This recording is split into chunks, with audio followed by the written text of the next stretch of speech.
Welcome back to Storytime with Grandma Kate. This is the second video in our Junie B. Jones Has a Peep in Her Pocket series. I'm going to put a link to the first 3 chapters in the description below, as well as a link to this book at our local library and my email address. So in case you want to email me any comments or book suggestions, I'd be happy to respond to you that way.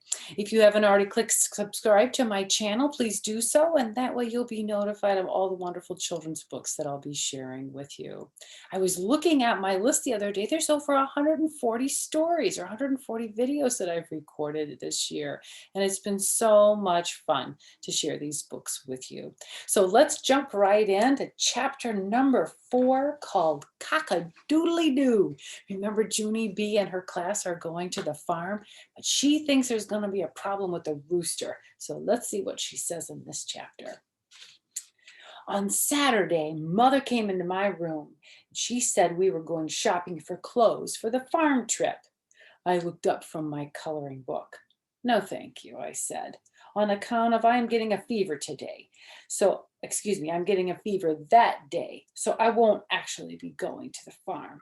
Mother laughed. Don't be silly, she said.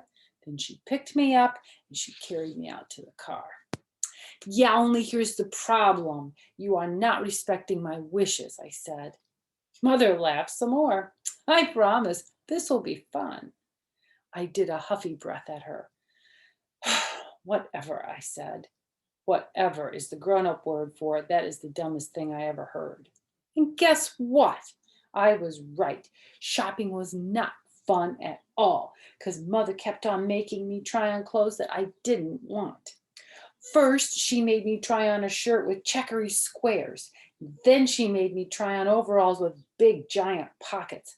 Plus, she tied a bandana around my neck and she put a straw hat on my head. I looked at myself in the mirror. What do you know? I'm a cornball, I said.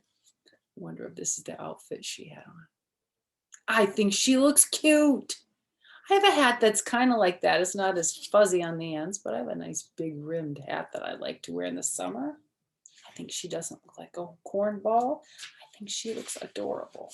Yeah, here she is. Here's this picture. She doesn't look too happy, does she? Only too bad for me, because Mother said I look cute as a button. And she bought me those clothes anyways. Plus also she bought me a throwaway camera at the drugstore. And after we got home, I started to color again. Mother hanged up my new clothes. Do you want me to show you how to use the camera for your trip now? She asked. No, thank you, I said, on account of I'm getting a fever that day, so I won't actually be going to the farm. After that, Mother did a big sigh, and she closed my door, and she let me color in peace. I got tricked because on the day of the trip, I told Mother I had a fever, but that woman did not take my word for it. Instead, she took my temperature. And so what kind of trust is that, I ask you? No fever, she said. Then Mother dressed me in my farm clothes and she drove me right to my school. We pulled into the parking lot. Oh no, I said, oh no, no, because the bus was there for the field trip already. It was parked right at the curb. Believe me, Junie B, said Mother, you are going to have a great day. And she got me out of the car and she pulled me to my teacher. Good morning, Junie B, said Mrs. Don't you look cute today? I felt my forehead. I'm ill, I said. Mrs. smiled. I love your straw hat. My head is a flaming flame ball, I said. Mrs. bent down next to me. And that bandana is absolutely darling. I am burning to a crinkle, I told her. Crisp, said Mother. Whatever, I said. After that, Mother lifted me onto the bus and she handed me my backpack with my lunch and camera. She waved goodbye to me. I did not wave back because my hand did not feel friendly. Just then, my bestest friend named Grace came running to get me. Junie B, Lucille and I saved you a seat. Then she grabbed my arm and she took me way in the back. I sat down next to Lucille. No, said that Grace. That's my seat, Junie B. She quick pulled me up. So where am I supposed to sit then? I asked. Lucille pointed across the aisle. Right there, silly, she said. You're sitting right directly across from Grace and me, and so it's almost like we're sitting together, except you will be separate. I sat down. But there's nobody to talk to over here, I told her. Just then that meanie Jim jumped up from the seat behind me. Me, you could talk to me, he said, very laughing. Then he leaned into my ear and he hollered, cock-a-doodly-doo. You know she doesn't like roosters. Do you remember in the Junie B. Jones and the Mushy Gushy Valentine in first grade, Jim gave her a Valentine card? So this was just the beginning of their friendship, maybe. What do you think? I think he did that to annoy her just because he could. He yelled it right in my eardrum. Too bad you're afraid of roosters, he said. Roosters can tell if you're afraid, Junie B. Ask anybody. Roosters always peck the scaredy heads first. They do not, Jim, I said back. You are just making that up, probably. And anyhow, if roosters pecked people's heads off, all farmers would have nub heads. Only they don't, so there. Ha, ha. Jim raised up one eyebrow. Are you sure all farmers don't have nub heads? He said, kind of spooky. Are you sure? He did a grin. Why do you think farmers wear hats? Jim leaned closer. To cover up their nub heads, that's why, he whispered. After that, he lifted up my hat and he patted my head and he cock-a-doodly-dooed all over again. That Jim, he's funny. Well, we're going to read chapter 5 called E-I-E-I-O. Do you know that song? What's it called? Bingo, I think it was right there. Was a farmer, had a dog, and Bingo was his name-o. Or maybe that's a different song. I don't know. E-I-E-I-O. You'll have to send me an email and let me know what it is because I forget at the moment. But anyway, here goes chapter 5. The bus drove for a very long time. Polly Allen Puffer was sitting with that Jim I don't like. While we were riding, he stood up behind me. Junie B, listen to the song we just made up, he said. Then he and Jim started singing their song as loud as they could. Oh, yeah, it's Old MacDonald because they're singing it. I'll sing it for you. Old MacDonald had a nub, E-I-E-I-O, and on his nub he had a hat, E-I-E-I-O, with an ow, ow here and an ow, ow there, here and ow, there and ow, everywhere and ow, ow. Old MacDonald had a nub, E-I-E-I-O. Finally, I covered my ears with my hands so I couldn't hear them anymore. And then I sang a loud song of my own. It is called Ha Ha, I Can't Hear You. I invented the words myself. Ha ha, I can't hear you. Ha ha, I can't hear you. Ha ha, I can't hear you. I sang that song a jillion times, I think. And then all of a sudden, the bus turned down the long dirt road. And oh no, it was the farm. We're here, shouted the children, very thrilled. I looked out the window.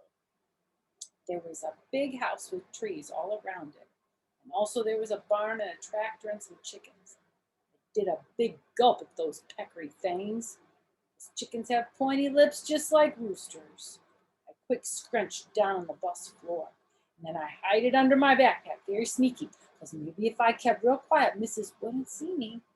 I could hide on the bus the whole entire time. Lucille and that Grace stood up from their seats, and I made a shh sign at them.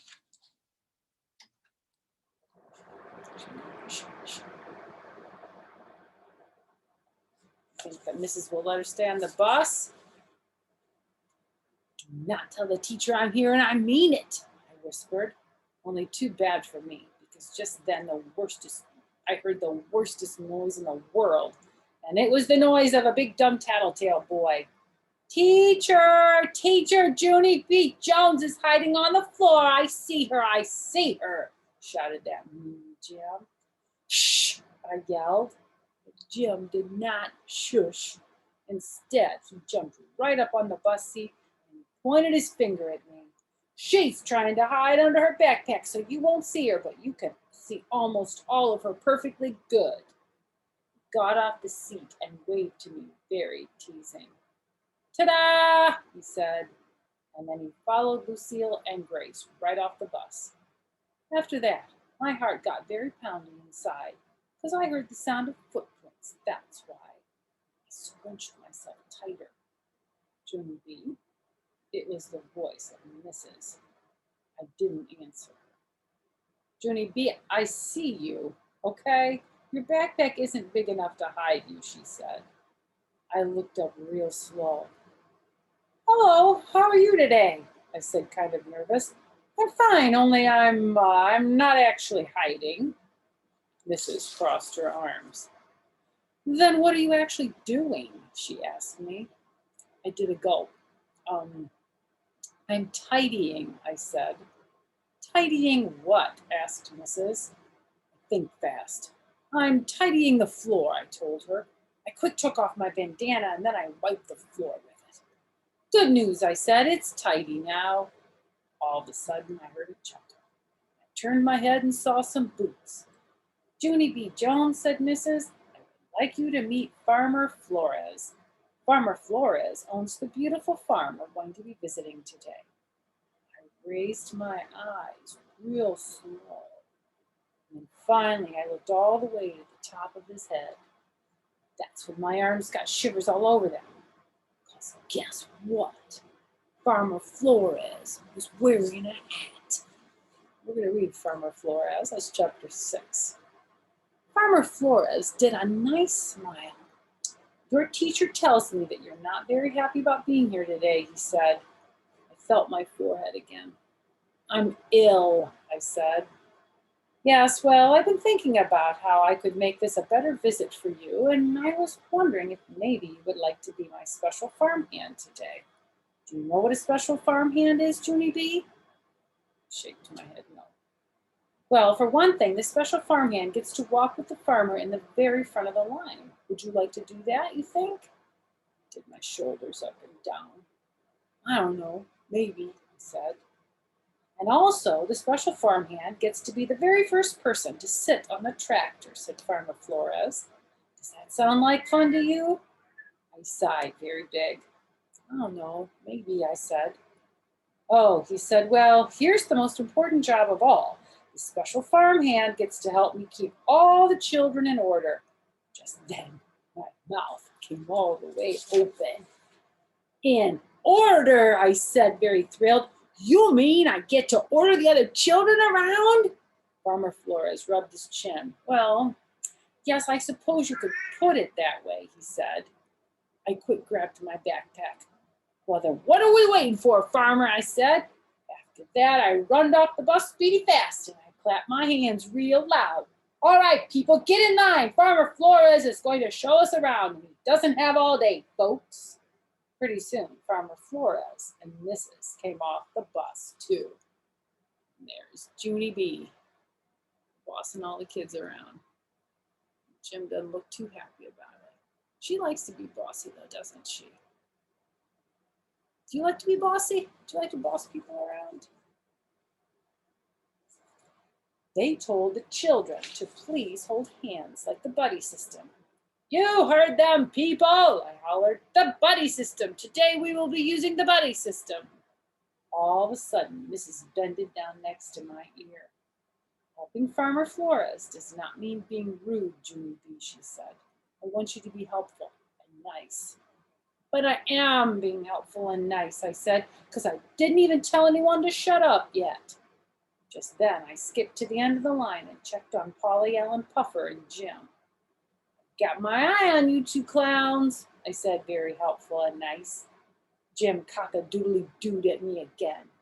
Yeah, only too bad for you, Jim, I said, because I already looked around this place for roosters and I didn't even see one of those meanie guys, so ha! After that, I quick skipped back to the front of the line, and me and Farmer led the children to the pasture. Pasture is the farm word for big grass and a fence.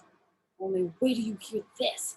There were 4 horses and 2 ponies in that pasture, and I did not even run from them. Attention, people, attention, I hollered. Do not be afraid of the horses and ponies. Just stand very still and they will not attack you. Probably. I thought for a second.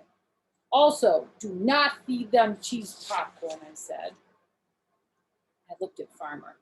I learned that from the zoo, I said. After that, Farmer held my hand and we led the children to the barn. The barn is where the cows get milked. And all of room 9 held their noses in that place because barns smell like stink and hay. That's kind of true. Farmer Flores told us all about milking cows. He showed us the machines that hook up to the cows. Plus also we saw big giant cans that hold the milk. After he got done, he asked if we had questions. I raised my hand. If you breathe stink air into your body, does that make your insides smell like stink air too? Farmer did not answer me. Only I don't know why, because that is a troubling question, I tell you.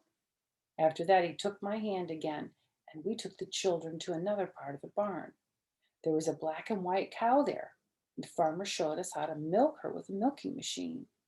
That is called a demo cow, I believe. After that, Farmer Flores was finished talking about cows. Okay, boys and girls, let's go back outside and visit some of the other animals, he said. Just then I got a little nervous inside on account of what if he was taking us to see the rooster. I walked outside very careful. Only good news. Farmer Flores took us right down to the pigs in a pen. And after that we saw goats and lambs, and I petted a lamb on her fuzzy little head. Only that is not the bestest part. On account of pretty soon, Mrs. Farmer Flores drove up on a shiny red tractor, and I was the first one to get to sit up there with her. I quick gave Mrs. my camera. Take my picture, please. Take my picture up here on this tractor. I smiled real big for her. Mrs. clicked me. That will be a beaut, I said. And there she is with Mrs. Farmer Flores getting her picture taken. Yeah, she's a normal kindergartner. I like her spirit. She can be a little sassy sometimes, but I like how excited she gets about simple, fun things. After that, I got down from the tractor and I took a cow picture and a pig picture and a lamb picture. Plus, also I took pictures of my bestest friends named Lucille and that Grace. Excellent pictures, friends, I said, real thrilled. I can't wait for Mother and Daddy to see them. Then I hurried to the big trash can and I throwed the camera right in there. See, Grace, see, Lucille, it is called a throwaway camera. Mother said that after you take the pictures, you just throw it away and buy a new one. And so what can be easier than that? Wow, said Grace. I know it is wow, Grace, I said. Plus, Mother said the pictures turn out beautifully. Should she have done that? Do you know what she's talking about? I know a lot of times you're just used to taking pictures with a camera, like a smartphone. But when this was written, I don't think smartphones were invented or they weren't as popular. So we used to have these little cameras that were like in a cardboard box. And after you take the pictures, you had to take them to the store to get the pictures developed. That won't happen if she threw it in the garbage can, right? All of a sudden, Mrs. runned over and she took my camera out of the trash. Junie B, you can't throw the camera away before the pictures are developed, she said. Shoot, I said, nothing is ever easy, is it?